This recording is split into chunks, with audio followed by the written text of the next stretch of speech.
Faltan muy poquitos días para la elección nacional. Estaremos mirando a la campaña. También estaremos mirando qué es lo que pasa con nuestra salud en plena campaña electoral. Y también estaremos recibiendo a un diputado del Partido Nacional que está mirando la elección de octubre, de noviembre, pero que de reojo está mirando también lo que puede llegar a pasar en la elección de mayo del próximo año. Bienvenidas, bienvenidos. Así comienza la DOE.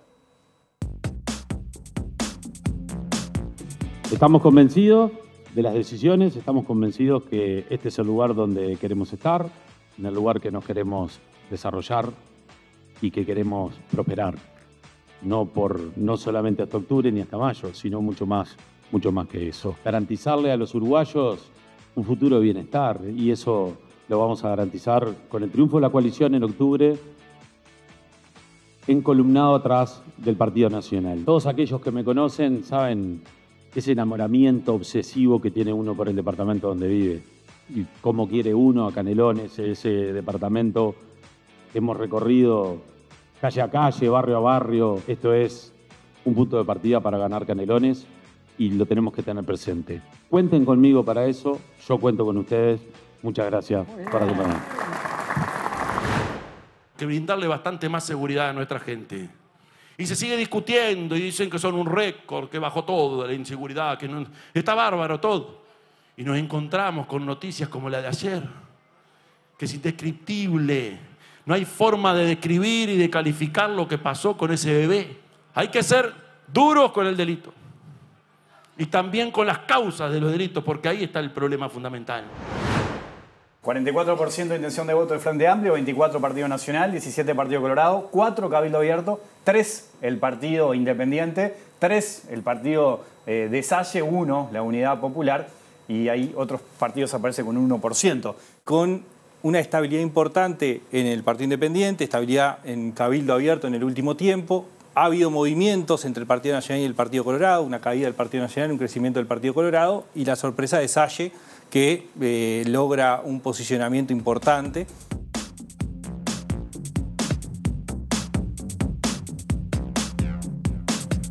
De diversos temas vamos a estar hablando esta noche en vivo aquí en Lado B, en la pantalla de TV Ciudad, con el diputado del Partido Nacional, Sebastián Andújar. ¿Cómo estás, Sebastián? Bienvenido. Buenas noches, Wilmar. Un gusto estar acá. Bueno, un gusto tenerte por acá. También me acompañan Daniel Buquet y Martín Duarte. Ya los vamos a recibir y los vamos a incorporar a la charla. Un poco lo hablábamos recién fuera de aire, ¿no? Vos sabés que en estos días se ha hablado con un montón de dirigentes de todos los partidos y coinciden con que, bueno, la campaña anda medio floja, ¿no? Que cuesta como enganchar a la gente. En Montevideo, ¿qué está pasando en Canelones? ¿Qué mirada tenés? No, similar. Creo que es el común denominador de todo el país. Una campaña mucho más globalizada que participativa desde el punto de vista presencial. Una campaña distinta. No me gusta decir si es fría o no es fría, pero sí distinta. Es distinta. ¿Falta intercambio? ¿Pensás que falta ahí un poquito más profundizar en eso? Falta mayor participación de la sociedad o involucrarse mucho más en lo que tiene que ver con la presencia en aquellos actos de militancia, pero eso no significa que la población esté desatenta a lo que sucede y que no está pensando realmente cuál tiene que ser su voto el 27 de octubre. Ahí veíamos en el T Disparador también tu anuncio, ¿no? Esa incorporación a Alianza País, tu salida del herrerismo. ¿Qué valoración haces de ese cambio en esta campaña? Yo soy de las personas que creo que uno tiene que... Ahora, a mí me gusta ir tratando de buscar la mejor versión de sí mismo, ¿no? La mejor versión de uno mismo. La salida del herrerismo, con todo el agradecimiento que tengo hacia el sector, ya era una situación desgastada, que se venía dando hace mucho tiempo, pero esto no es ni contra nadie, ni por algún factor en particular. Simplemente es un proceso de superación, encontrar en Alianza País un equipo muy bien armado, muy organizado, que tiene una visión a largo plazo, que tiene una visión de futuro muy importante y que está compuesto también por grandes personalidades de la política uruguaya actual, y eso nos hace sentir muy cómodos y fue parte de la ayuda para tomar la decisión que teníamos que tomar.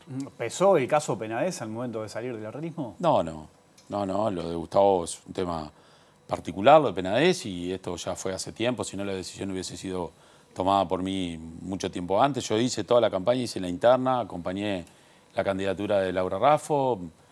Son movimientos que se dan dentro del ámbito político, dentro del Partido Nacional. No nos parece tampoco muy traumáticos Yo vuelvo al principio, encontrar una mejor versión de sí mismo. Ahora vamos a ir un poquito también a cómo está esta campaña. Yo decía un poco en broma recién de reojo como estar mirando también Canelones y Mayo, ¿no? Sí. Tu nombre es uno de los que suena también como candidato. Es cierto que la coalición ahí también selló un acuerdo que permite ir en otras condiciones. Vamos a ir un poquito ahí. Daniel Buquet, ¿cómo andás? Bien, muy bien. ¿Andás bien? Sí, ¿vos? Bien, muy bien, un gusto tenerte por acá. Algo que recién hablaba con Sebastián, lo he hablado contigo más de una ocasión, esos movimientos, esos acuerdos que se dan dentro de los partidos, ¿no? Ahora después te voy a preguntar cómo estás viendo la campaña en general, pero bueno, ¿cómo estás viendo esto? Esta decisión de Andújar, lo que ha pasado en el Partido Nacional. Yo creo que en el caso particular del herrerismo en el Partido Nacional ha sufrido una serie de golpes por algún lado, digamos, pero también deserciones que anticipan que el sector va a la competencia electoral, en particular a la legislativa, que es en este caso la que le importa al sector, debilitado, ¿no? Porque saquemos el tema Penades y cómo afectó, digamos, eso al sector, no por razones políticas. Pero bueno, después de la interna, después de un desempeño tal vez inferior al esperado, la propia precandidata impulsada por el sector quedó enfrentada al sector y se fue del sector. La senadora Gloria Rodríguez también se alejó del sector, ahora Andújar. Entonces yo veo, sí, obviamente la elección legislativa es muy importante. Nosotros capaz que muchas veces miramos la parte presidencial de la elección y nos olvidamos que en realidad el tejido interno para la legislativa capaz que es la prioridad de la mayoría de los políticos uruguayos en este momento, porque es cierto, hay alguna incertidumbre sobre tal vez qué está pasando entre el Partido Nacional y el Partido Colorado en términos de capaz que no es seguro que Delgado pase a la segunda vuelta, pero en realidad veníamos con un escenario donde vos decís, bueno, va a haber un balotaje, van a estar estos dos. Entonces, ¿qué está en juego ahora? Diputados y senadores. Y entonces estos movimientos internos tienen mucho que ver con eso. No solo estos, porque también está la confección de sublemas. Yo veo que este sector que se ha armado en el Partido Nacional, Alianza País, se muestra con una potencia, al revés que el herrerismo, ¿no? El herrerismo debilitado y este sector con la imagen o la figura de Javier García, un poco como principal figura, muy fuerte, ¿no? Con mucha presencia y con estas incorporaciones que por supuesto lo fortalecen. Ahora, Sebastián, un poco tomando esto que decía Daniel, mirando, ¿no?, a la coalición, ¿cómo ves eso, no? Porque algunas encuestas marcan un descenso Delgado, un crecimiento de Ojeda. ¿Genera preocupación eso? ¿Cómo lo estás viendo? No, primero coincido con lo que dice Daniel. El 27 de octubre es una elección legislativa. Se juegan las mayorías parlamentarias. Un mes después se juega la presidencia de la República y puede haber cambios. En un mes puede haber cambios. Ya pasó en la elección anterior. Una coalición bien posicionada en octubre y después terminó peleando voto a voto la elección presidencial. Esta vez no va a ser distinto.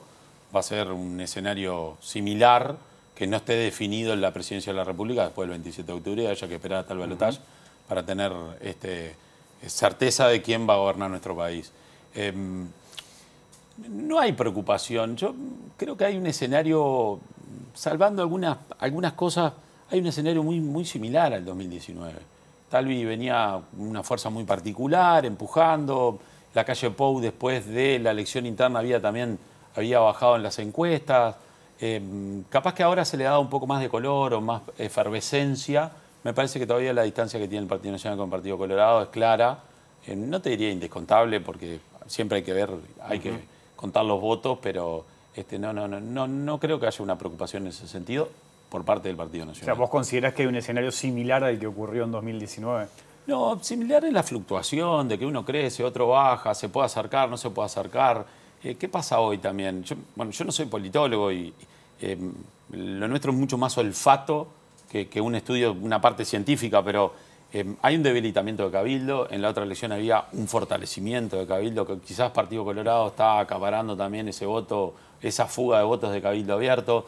Si el número coalición se mantiene, la división interna es lo que cambia, pero no creo que esté en riesgo la supremacía del Partido Nacional dentro de la coalición.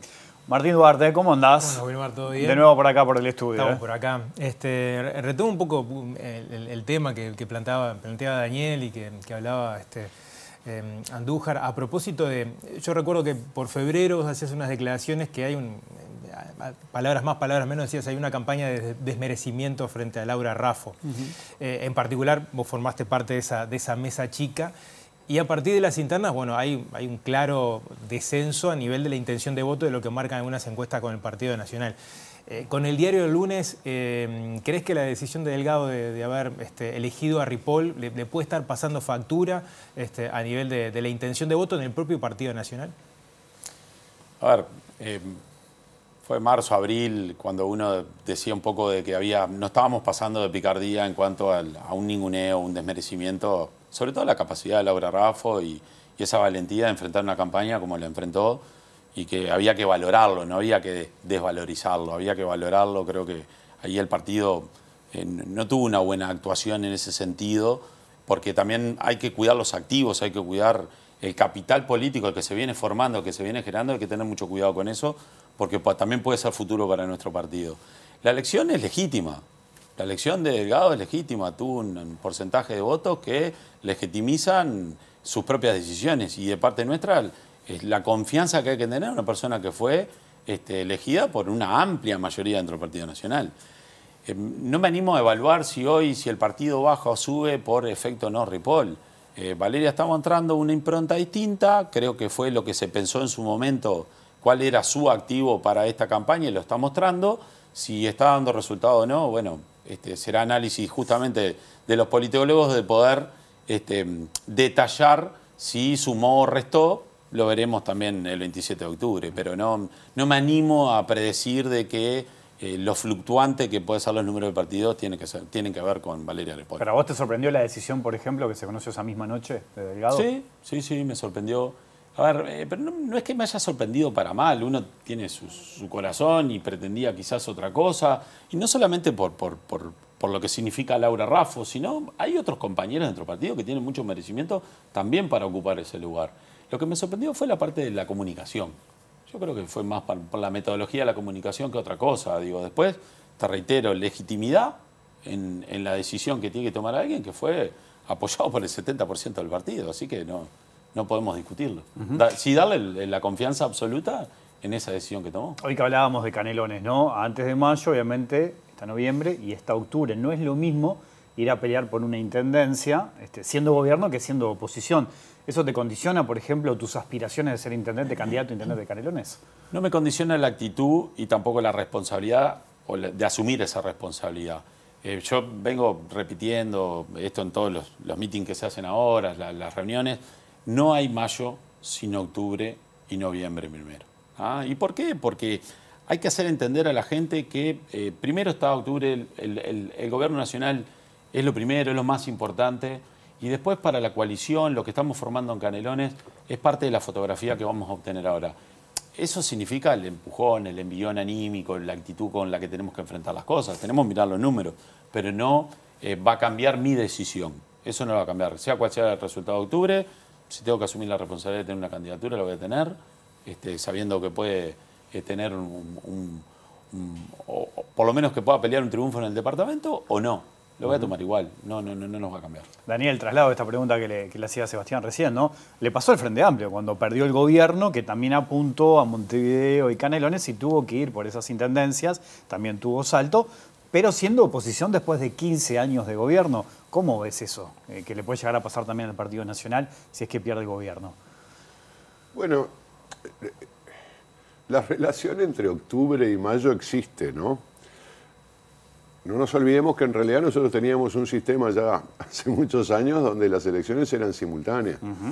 Entonces los resultados departamentales eran muy parecidos en el voto nacional y el voto departamental. Había una desviación, pero menor. La separación de la elección departamental y las subnacionales, ahora con las municipales, le da autonomía política a los departamentos en el sentido de que, bueno, en el mismo departamento vos podés ver capaz que el Frente Amplio ganando un departamento en la votación nacional y después perdiendo contra el Partido Nacional usualmente en la departamental, ¿no? Esto ha ocurrido en muchos departamentos. Sin embargo, hay un efecto, ¿no?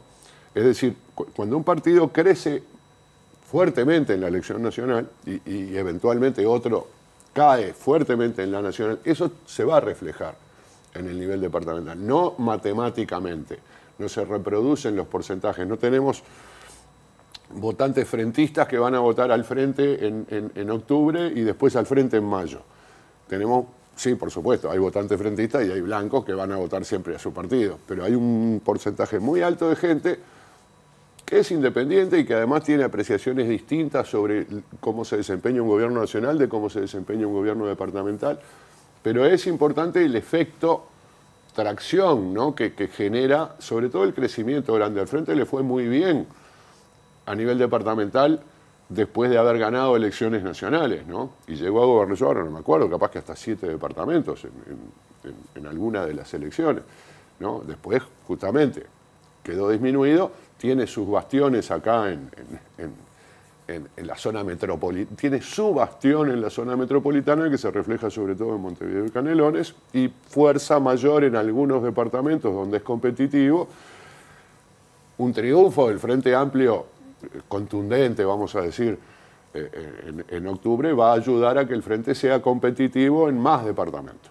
No lo va a llevar a ganar mecánicamente, pero lo ayuda.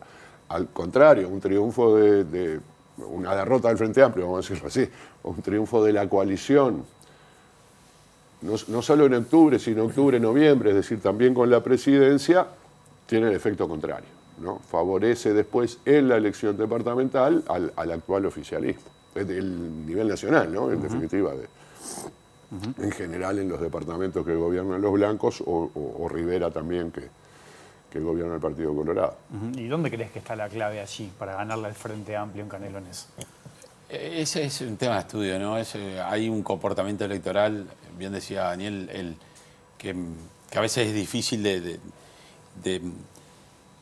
anticiparse a ese comportamiento electoral. Fíjate que en la elección del 2019 la coalición, los partidos que integran la coalición votan más en Canelones que el propio Frente Amplio, en octubre. Ya en el balotaje, Martínez vota más que la Calle Pou, en menos de un mes. Y después en esas elecciones departamentales que fueron postergadas por la pandemia, aplazadas en el tiempo, el Frente Amplio tiene una votación contundente sobre los partidos de la coalición. Hay un comportamiento.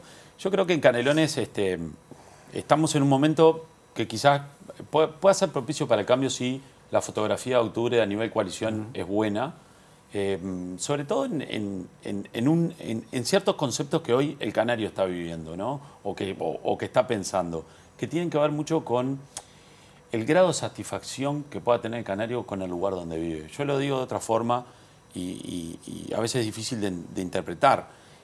A ver, ¿cuán felices son los canarios con el territorio donde viven? Que va mucho más allá de si me están brindando un buen servicio de recolección de residuos, iluminación, o si se están haciendo, o algunos otros servicios se están prestando bien. O sea, hoy tenemos que apuntar a la familia se siente feliz con el territorio, con el entorno. ¿Ah? No estoy hablando de la felicidad completa, ¿no? La felicidad completa son múltiples factores. Vos podés estar bien en el trabajo, mal con tus hijos, bien con tus hijos, mal en el trabajo. Bueno, también hay un componente que es estar feliz en el lugar donde vivo. Yo creo que hay un grado de insatisfacción muy importante en Canelones y nosotros tenemos que esbozar un futuro mejor del que estaba esbozando hoy el Frente Amplio, y de eso se va a tratar la campaña de mayo. Martín. Me quedé pensando en eso y a nivel de estrategias es muy claro que en Montevideo Martín Lema, dentro del Partido Nacional, y de hecho ha recibido también el respaldo de Álvaro Delgado, se viene posicionando día a día, incluso con aspectos noticiosos, o por lo pronto generando a partir de algunos informes, noticias que lo ponen un poco en el escenario político y en la discusión previo a octubre. En el caso tuyo, Sebastián, me parece que hay como un perfil distinto a nivel de estrategia, de hecho, con un perfil más conciliador presidiendo la propia Cámara de Diputados. ¿Dónde va a estar esa diferenciación también como candidato? Y si crees que una múltiple candidatura dentro de la coalición también fortalecería un poco el respaldo a la hora de pelear una eventual candidatura en la Intendencia de Canelones. Empiezo por lo último, sí, fortalece. 3 candidatos de distintos partidos, 2 del Partido Nacional, del Partido Colorado, o cabildo abierto según la votación que tenga en octubre. Eso se va a definir ahí, es muy importante. O sea, tener un menú que contemple a todos los partidos políticos que integran la coalición. No es bueno tener un candidato solo cuando vas en este sistema o con lo que hemos formado para ir bajo el mismo lema. Tiene que haber multiplicidad, tiene que haber conformismo con toda la militancia, eso es indiscutible. El otro es, a ver, decirlo que uno va por la positiva queda mal porque quizás fue una campaña que fracasó, no se logró un objetivo cuando se hizo, claro. Yo creo que no hay que subestimar a la gente. Esto no solamente... Y esto, a ver, Martín puede tener su estrategia y Montevideo es otro territorio. Y hay otros puntos que hay que atacar, otros flancos débiles dentro del gobierno departamental que hay que atacar. Yo creo que a la gente le tenemos que mostrar un futuro para vivir, para formar un hogar, criar a sus hijos, poder trabajar. Y de eso se tratan los gobiernos departamentales, sobre todo el gobierno de Canelones y el de Montevideo, y quizá un poco más, San José, Maldonado, que son las áreas metropolitanas. Tenemos que, como dije anteriormente, esbozar un mejor futuro para el departamento. Y no estar centralizado solamente en machacar lo que se hace mal, sino en lo que nosotros podemos hacer mejor. Esa es mi postura, respetando las posturas que puedan tener los demás. Porque ¿de qué se trata elegir un gobierno departamental? Se trata de justamente de tener buenos servicios, de vivir en un territorio que nos haga sentir bien, de tener una buena movilidad. Es totalmente distinto a un gobierno nacional. Ahora que son cosas muy distintas. Hablabas eso hoy, ¿no? De la felicidad con el territorio, con el lugar donde viven las personas.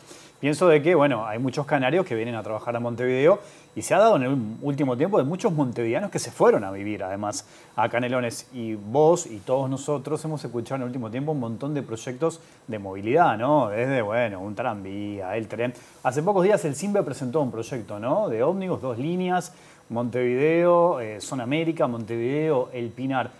¿Qué evaluación? ¿Qué yo lo leí, eso? No participé del evento, pero sí lo leí. Ajá. Nosotros también a los 2 días presentamos algunas ideas metropolitanas que tienen que ver con la movilidad. Es uno de los grandes, la movilidad es un gran tema. Es uno de los grandes problemas, ¿no?, que sufren sobre todo los habitantes del departamento de Canelones. El tiempo que se dedica en traslado es brutal. A eso voy. Un trabajador que vive en Parque Plata, que tiene que ir a trabajar a Montevideo todos los días, pierde 4 horas de su día solamente en desplazarse para poder trabajar. Es prohibitivo, o sea, no tiene sentido. También le pasa a los estudiantes. Creo que hay que diseñar un buen plan. El tren es una buena idea. El tren es una buena idea y hay que caminar atrás de las buenas ideas. Hay que proyectarlas, hay que planificarlas y ejecutarlas. No hay que cercenarse la posibilidad de hacer algo a largo plazo que solucione los problemas. Pero también tenemos que atender el corto plazo. Y el corto plazo es mucho más parecido a lo que presentó el otro día el CIMBE, que es mucho más cortoplacista, con una inversión que a mí me asombró. Es una inversión importante, pero tenemos que ir buscando las soluciones. Casi movilidad, 580 millones de dólares. Movilidad es un gran tema. Y sobre todo para la gente que vive en el departamento de Canelones. Ahí hay que sentarse todos, ¿no? Montevideo, por supuesto, Canelones, y el gobierno transporte, nacional, empresarios. Y el gobierno nacional. Ministerio Son también. obras transversales a los departamentos que tienen que partir del gobierno nacional. No pueden ser obras que surjan solamente del gobierno departamental. No tenés el dinero, no tenés la capacidad de ejecutarlas, tiene que estar el gobierno nacional involucrado. Son políticas nacionales. Hablamos de movilidad, la movilidad interna de Canelones también es un desafío, ¿no? Y por supuesto, nosotros hacemos muchas bromas, pero es más fácil ir de Pando a Rocha que de Pando a la ciudad de Canelones. Y sí, es la realidad con la que vivimos. Pero ¿qué pasa? También las empresas de transporte departamentales realizan recorridos que no reditúan nada.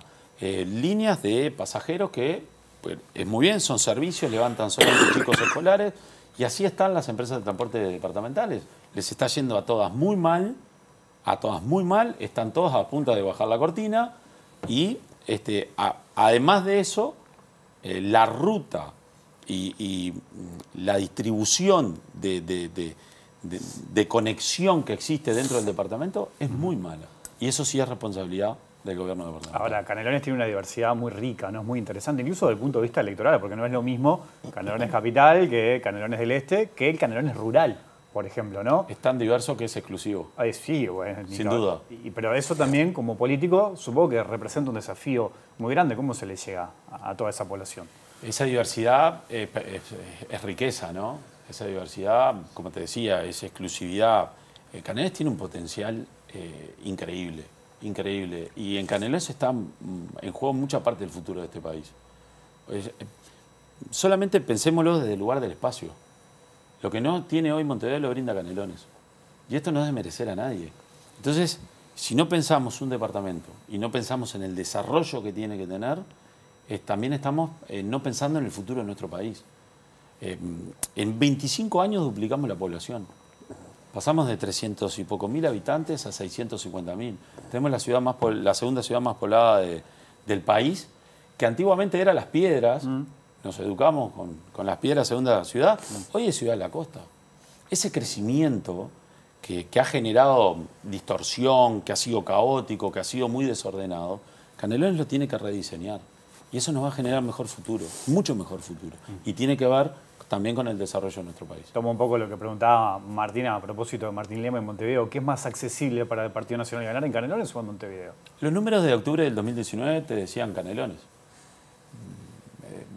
Todos nos acordamos, yo tampoco vine a despotricar, ¿no? Pero todos nos acordamos que estábamos preocupados porque no teníamos candidato en Montevideo, ahí cuando surge Laura Raffo. Y en Canelones nos preocupamos por tener internamente dentro de la coalición, sentarnos a discutir, a pensar que teníamos todo, era el momento para poder llegar al gobierno departamental. Y lo dejamos de lado. Nos daban mejores los números en Canelones que en Montevideo. Pero les puede llegar a complicar si Yamandu Orsi es presidente, justamente un canario, 2 veces intendente de Canelones, siendo presidente. ¿Le juega en contra eso del Partido Nacional? Y bueno, es un factor que tiene que aprovechar el Frente Amplio. Sin duda, es un valor agregado que puede tener el Frente Amplio. La calle Pou hizo toda su carrera política en Canelones. Te lo planteo y te lo pregunto de otra manera. ¿Le complica al Partido Nacional si el candidato a intendente de Canelones es alguien cercano a Orsi? No es parte del factor. A ver, yo te hago una repregunta. ¿Y si pierde el Frente Amplio, tiene que perder Canelones? Porque perdió el que era intendente del departamento. O sea, todo es valor agregado. Y cada uno tiene que llevar agua para su propio molino. La calle Pou hizo toda su carrera política en el departamento de Canelones, se formó y generó toda su carrera y terminó siendo presidente de la República. No ganamos el departamento. Es más, la calle Pou fue candidato a intendente de Canelones en el 2010 y perdió con carámbula.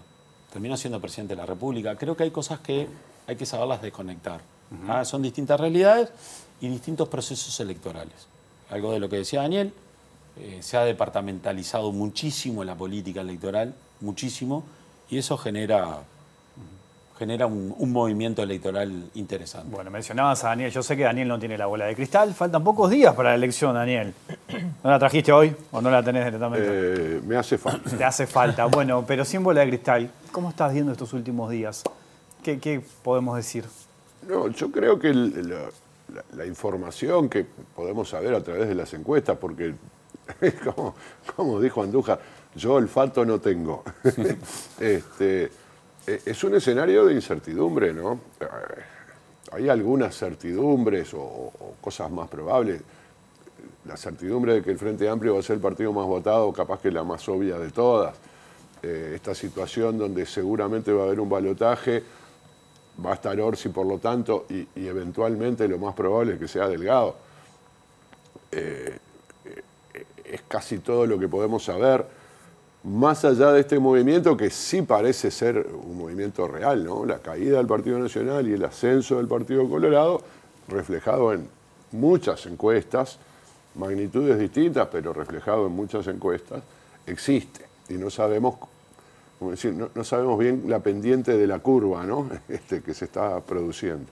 Ahí hay un margen de incertidumbre. Pero yo te diría que también el balotaje es incierto, ¿no?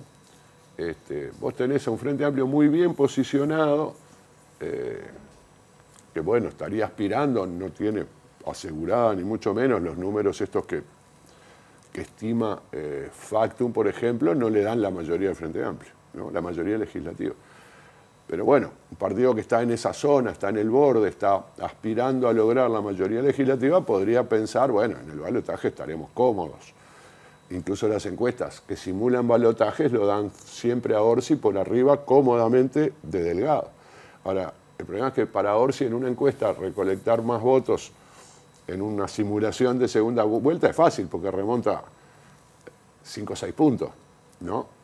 Delgado remonta 15 puntos, porque Delgado, bueno, si fuera Ojeda lo mismo o capaz que peor, tiene que sumar votos que votaron a distintos, muy diversos candidatos en la primera vuelta. Pero el gobierno tiene un muy buen nivel de aprobación. Y de alguna manera el balotaje termina siendo una elección en la que se juzga al gobierno, en que finalmente va a ganar o la mitad que está insatisfecha con el gobierno y lo quiere cambiar, o la mitad que está satisfecha con el gobierno y lo quiere mantener. Entonces, yo creo que sí. Lo que sabemos es que el sistema uruguayo es muy estable, entonces no va a haber resultados demasiado diferentes. Pero con pocas diferencias vos producís cambios muy importantes. Y esta es una elección donde tenemos incertidumbre sobre la magnitud de esos cambios. Sabemos qué dirección tienen, sabemos que el Frente va a votar mejor que hace 5 años, lamento yo decir, creo que también sabemos que el Partido Nacional va a votar peor que hace 5 años. Y el Partido Colorado mejor que hace 5 años. Cabildo peor que hace 5 años. Todo esto basado en las encuestas, por supuesto. Pero bueno, esos cambios no determinan el resultado, no permiten prever qué bloque va a tener mayoría legislativa, ni permiten prever qué fórmula va a ganar el balotaje. Bueno, se vienen días intensos, me imagino. Vamos a los penales. A los penales. se define por penales. Pero es muy interesante también porque no hay que dejar de lado la aprobación que tiene el gobierno. Y creo que eso estos días va a jugar eso un poco, sobre todo en ese voto silencioso, ¿no? Ese que nosotros decimos voto conciencia, el pensado, o sea, voto silencioso, que va por fuera de militancia, creo que va a jugar a favor de la coalición, pero los números son los números, hay que respetar y ver si después coinciden con las voluntades ciudadanas. Pero es muy incierto también el resultado del 27 de octubre, es bastante incierto. Sebastián, te agradecemos mucho la visita esta noche aquí en la orden. No, a la orden, como siempre, había postergado esta visita ya bastantes días, les pido disculpas, no, pero... por favor, y viniste el día del Partido Uruguay, aparte, o sea que... Eso es cierto. Te liberamos, los libero todos para que vayan. Fuimos a competir contra la previa, estamos levantando la audiencia. Gracias. Daniel Martín, gracias. Un gusto, Will. Ustedes sigan, porque hay más lado B aquí en la pantalla de TV Ciudad.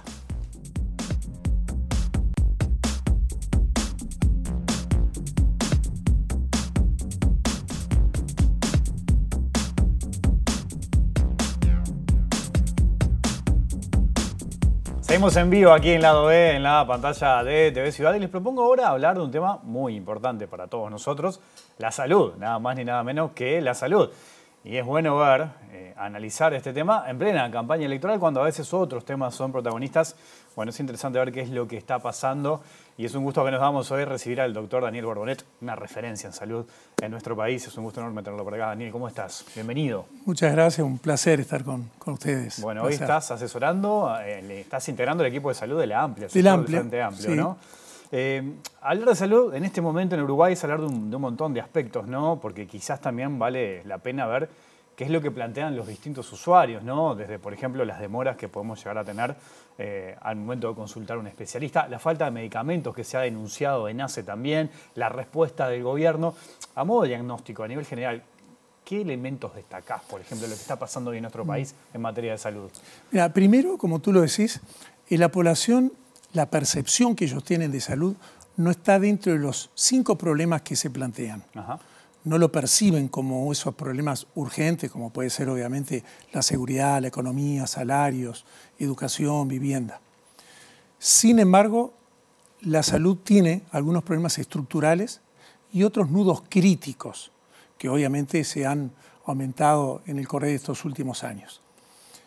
Y hay que trabajar de manera paralela en ambas.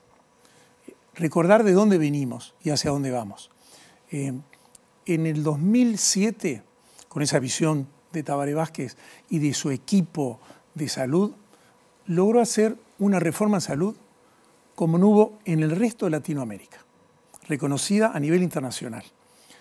Y esa reforma, que fue el Sistema Nacional Integrado de Salud, cambió sustancialmente lo que era antes del 2005 y lo que fue después. Uno a veces se olvida lo que era la salud antes del 2005, los que tenían cobertura, los que no.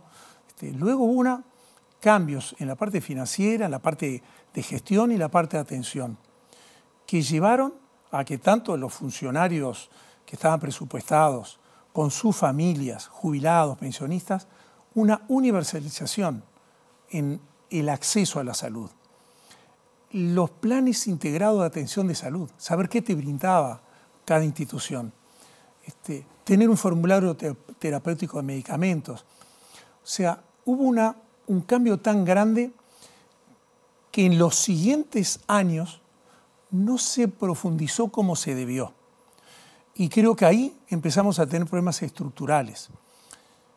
Y en el último periodo del gobierno anterior, y obviamente en este, no hubo una profundización de esa generación de cambios. Haber continuado lo que se planteó. Nos quedamos a mitad de camino, pero así todo fue tan fuerte el Sistema Nacional Integrado de Salud que fue fundamental en lo que nosotros tuvimos en la pandemia, en la respuesta del primer nivel de atención. No se ha hecho un reconocimiento como se debe al primer nivel de atención que estuvo allí en la pandemia. Y eso fue por el Sistema Nacional Integrado de Salud, que hay que seguir profundizando, y hay varias cosas que me gustaría conversar, pero hay nodos críticos que hoy tiene nuestra población y que son muy evidentes. Por ejemplo. Bueno, por ejemplo, los medicamentos. Ahora, sí, cuestión de unos 10, 15 días atrás, también es cierto por un tema preelectoral, ¿no? La ingeniera Carolina Cose dijo una gran verdad. Han habido y hay faltantes de medicamentos esenciales en distintos lugares del país, no de ahora, en los últimos 4 y hasta 5 años. Y he traído, porque esto se puede ver con un tema presupuestal, pero también qué opina el juez de todo esto, que es el usuario. La mañana, 15 de diciembre de 2021, faltantes en Rivera. M24, faltantes en Pando, 63 medicamentos. Junio, Asociación de Químicos y Farmacéuticos del 21, faltantes. La Gaceta, Pando, brecha en el 22, quiebre de stock, desayunos informales, 22. Pacientes esperan horas en Hospital de Cerro, 24. Semanario Brecha, 22. Y así podemos seguir en todos los años. Porque han habido problemas con los medicamentos. Podemos hablar del presupuesto adjudicado. Porque ahí en ese caso también, Daniel, por ejemplo, pienso en Cipriani, ¿no? El ex director de ACE, que en más de una ocasión él dijo, destacó el presupuesto que tenía, la inversión del gobierno, y él ha señalado que no faltan medicamentos en realidad. Yo en ¿no? lo personal que tengo mucho aprecio y respeto también por Leonardo Cipriani, creo que si esto no hubiera sido en el momento preelectoral, sus respuestas hubieran sido otras. Porque para buscar las soluciones tenemos que saber ver los problemas. Y los medicamentos han sido un problema de este gobierno y también de anteriores. Yo he vivido en ACE, en el Pereira Rosell, todos los gobiernos. Y en todos los gobiernos han habido problemas con medicamentos. En el último periodo del Frente, cuando estuvo Marcos Carámbula como presidente de ACE, ahí se logró una estabilización que creo fue muy importante y bastante duradera.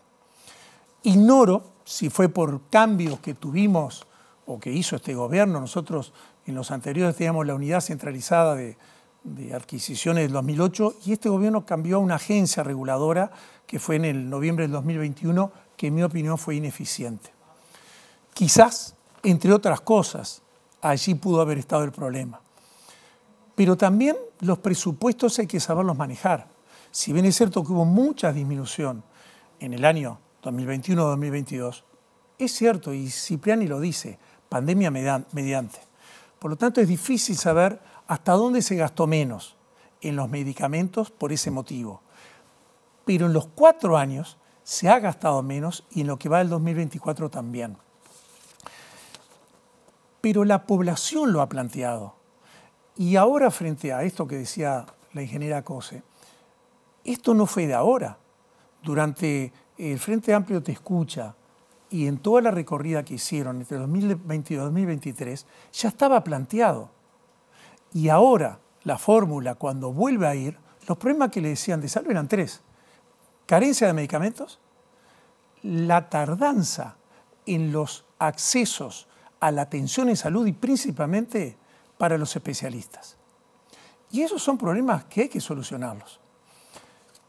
Y acá no hay nadie que tenga la varita mágica. Tampoco hay que estar haciendo cada 4 años, cada 5, cuando cambie el gobierno, nuevos diagnósticos o fundacionar cosas que ya están hechas. Acá lo que hay que sentarse es de visualizar los problemas y de escuchar al usuario. La pérdida de la cercanía del territorio en salud, en educación, ha sido lo que creo ha faltado en determinados momentos de este gobierno, que es esa pérdida de sensibilidad y compromiso social por no escuchar quizás a los que tienen más problemas. Y algo que indudablemente uno tiene que hacer si cambian las administraciones es sentarse con la administración anterior y decir qué cosas se hicieron bien. Y esas cosas hay que seguirlas haciendo. ¿Qué cosas no pudieron hacer bien? ¿Y cuál te parece a ti que fue el motivo por el cual no se logró? Si en nuestro país la salud lo tenemos como algo que puede ser peor para mejorar, no. La salud tiene que estar siempre bien. Ahora entiendo el planteo, pero también razono que para hacer eso es necesaria una especie de autocrítica de este gobierno, del anterior, de los que pasaron. Obvio. Y reconocer determinados errores. A veces eso en la política cuesta bastante, ¿no? El Frente por algo perdió. Y perdió porque cometió errores. Y el Frente por primera vez se va a presentar a una elección después de haber sido gobierno y después de haber perdido el gobierno. Y eso hace madurar. Y eso hace recapacitar. Y eso hace no hacer planteos electorales que no se puedan realizar. Y en salud, lo que se hizo en los gobiernos anteriores y actual administración mantuvo, porque en el Sistema Nacional Integrado de Salud no se hicieron tampoco las profundizaciones, pero tampoco grandes cambios. O sea, tenemos más cosas que nos unen de las que nos separan. Pero hay algo fundamental, que hay que volver al territorio, volver a la cercanía y volver al usuario. Y después hay cosas que hay que hacer, que no se pudieron hacer en las transformaciones que el Frente decidió. ¿Qué cosas, por ejemplo? La complementación pública-privada y público-público. Policlínicas de la Intendencia que están próximas a policlínicas de ACE. Bueno, hay que saber complementar. Farmacias de una que no se aceptan las recetas de la otra. Complementación pública y privada en el interior del país. Para que tú tengas una idea, hay 5 médicos cada 1000 habitantes en nuestro país. Pero en Montevideo hay 9.3. En el norte de Río Negro hay 2.2. O sea, todo eso nos está hablando de inequidad. Pero cuando tú vas a una institución del interior del país, sobre todo del norte de Río Negro, y ves que hay especialistas para determinada institución y otras, público, público-privada, tienen que hacer 300 o 400 kilómetros para ir a Montevideo, teniendo el especialista a 5 cuadras, o esperar 3 meses. Y mirá que también pasa en las instituciones mutuales, no solo en ACE. Sí, a veces más de 3 meses incluso, ¿no? ¿Cómo nos vamos a poder coordinar? Ahora, ¿se puede, por ejemplo, en el tema de las demoras, ¿no? Del especialista, ¿se puede eso? Por supuesto que se solucionar puede. a corto plazo, porque la gente que nos está mirando probablemente lo debe sufrir, de pedir día y hora y tiene que esperar mucho tiempo. Sí, y ahí hay varios escenarios. Primero hay que hacer un plan nacional de recursos humanos en salud, pero de una buena vez para los próximos 15 años. No podemos estar cambiando cada 5 años. Y ahí tiene que entrar, entre otros, la Universidad de la República, la Facultad de Medicina, la Escuela de Graduados, para que a nivel de las residencias nacionales, el residente formado deba salir al interior del país, como ocurre en muchos países de Europa. El formado debe salir y ahí ver instituciones públicas y privadas de la ciudad o de la región. ¿Y cómo no lo vamos a poder lograr? Los extranjeros que vienen con títulos, y muy bien capacitados muchos de ellos, una vez que se les acredita los títulos acá, deben ir al interior. Tiene que haber un sistema nacional de formación de recursos. Obviamente, mejorar la relación enfermera-médica. Precisamos invertir lo que hoy tenemos. Y se ha hecho mucho. 400 médicos se recibieron en el litoral este año pasado, porque la facultad invirtió. Y si nosotros no entendemos que nuestra salud en un país como el nuestro debe ser una inversión y no un costo, ahí empezamos mal. Si entendemos como costos lo que en instituciones públicas, y quiero defender a ACE, que tiene que ser el mejor nivel de atención, y muchos hemos mejorado en ACE, pero en otras sigue habiendo inequidad, y en algunos lugares en el interior más todavía. Nosotros es un camino que en su momento intentamos hacer, hubo transformaciones que no se realizaron y durante este periodo no se realizaron. Obvio que tenemos que hacerlo. En medicamentos, en tiempo de espera. ¿Por qué es el tiempo de espera? Porque el primer nivel de atención no es resolutivo. El 70% de los pacientes que se ven en puertas de emergencia debieron de haberse resuelto en el primer nivel de atención y no se realizan por carencias de recursos humanos, a veces de capacitación, pero también de recursos. En laboratorio, en medicamentos, deben resolverse en el territorio, en la comunidad, y no venir a eso que es el hospitalocéntrico, que fue la medicina que lamentablemente a poco está volviendo. En el final, Daniel, tenemos pocos nacimientos en el Uruguay, ¿no? Y allí después también habría que ver dónde nacen nuestros niños, en qué condiciones nacen. ¿Cómo estás viendo eso? Mira, primero lo primero, y tiene que ver con el tema anterior. El Sistema Integrado Nacional de Salud se hizo para una población del año 2000. Hoy, nuestra población tiene un 23% más de mayores de 64 años y un 38% menos de menores de 5 años. Las políticas de salud tienen que ser para ahora, pero saber la población que nos está viniendo. No podemos hacer transformaciones del 2020, tenemos que hacerla para los próximos 15 años. Y sí, tenemos menos nacimientos, temas culturales, y muchos de ellos son bienvenidos, pero no se solucionan estimulando económicamente para tener hijos. Se solucionan dando muchas cosas, entre ellas un sistema de cuidados adecuado, teniendo más tiempo en educación inicial, en donde las madres, y sobre todo las madres de hogares pobres, puedan salir a trabajar y que su hijo quede en adecuadas condiciones y cuidado. La salud, como problema social, tiene que coordinarse con educación, con saneamiento, con vivienda, con trabajo. Y creo que esa es la visión con sensibilidad social y con mucho compromiso que indudablemente tenemos que tener. Daniel, te agradezco mucho tu visita esta noche, ¿eh? La seguimos en otro momento, ¿te parece? A las órdenes, un placer. Gracias. Nos vamos, volvemos mañana a las 20 horas. Que pasen bien, chao.